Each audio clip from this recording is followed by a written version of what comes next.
things in perspective. One is on the national blackout that affected the country yesterday.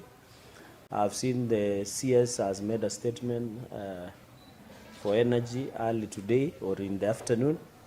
Mine is just to ask the Committee of Energy in Senate and the National Assembly to move with speed and start inquiry into this national blackout or outage that we are facing as a country. The committees of energy in the Senate and National Assembly must come up with speed and tell the country what happened yesterday, open an inquiry. We want to know what is happening for the last 3 to 4 times that we have had national blackout, and it's affected their Kenyans, not only their normal lives, but their businesses and even hospitals where we have risked lives of many Kenyans.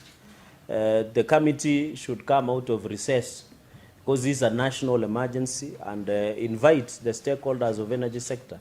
Tell the country what is happening, the solutions to this national outage and blackouts that we are facing as a country, and also quantify the losses that Kenyans have experienced. In terms of economic loss, businesses Kenyans have lost because most of them use fridges. Most patients in hospitals also depend on electricity to sustain them in ICU. I hope they can co-opt other committees, and this should be addressed with the agency it deserves, and also the possibility even other agencies should get involved. Say that if there is a sabotage being caused, should be investigated also by other agencies, including DCI, in their own motion. So I want to urge the Committee of Parliament to come out of recess and tell the country what really happened yesterday. And it is saddening that we are experiencing this almost in a few months. And I don't think it is going to be business as usual going into the future, so that we don't risk lives, we don't risk businesses.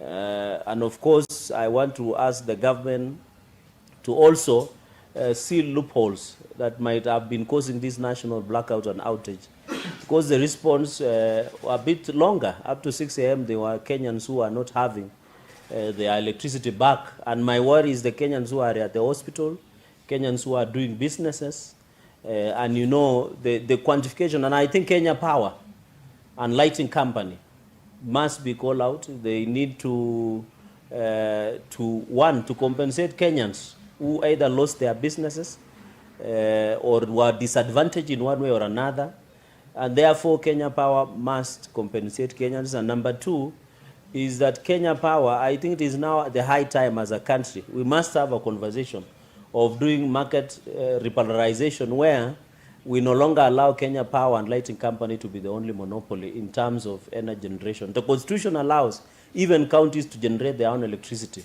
Therefore, I think it's now time to open up and disallow this monopoly of KPLC that is taking country in the wrong direction. Secondly is on the issue of Kenya Power, the issue of generators, standby generators on JKIA.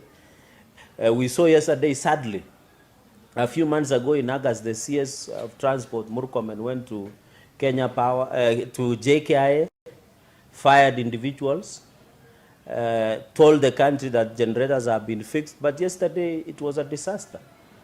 How can you lose electricity and generator at a critical national asset like Jomo Kenyatta International Airport? I think the minister must apologize to the country for lying to Kenyans that the generators were working, yet he knew very well they were not working. It is an embarrassment. The other day, JKI roofs were leaking. He formed a committee to look into leaking roofs. Now, I hope he is not intending to form another committee to look into why generators are not working. Because the generator to work is very simple. Every Kenyan knows how generators work. Unakanyaka, unafuruta mara tatu, na generator inawaka and you have electricity. So do we need an explanation to that? I think this is the incompetence of the CS of Roads and Transport, that is not only incompetent, but he lied to Kenyans that generators are working, and yet they are not working.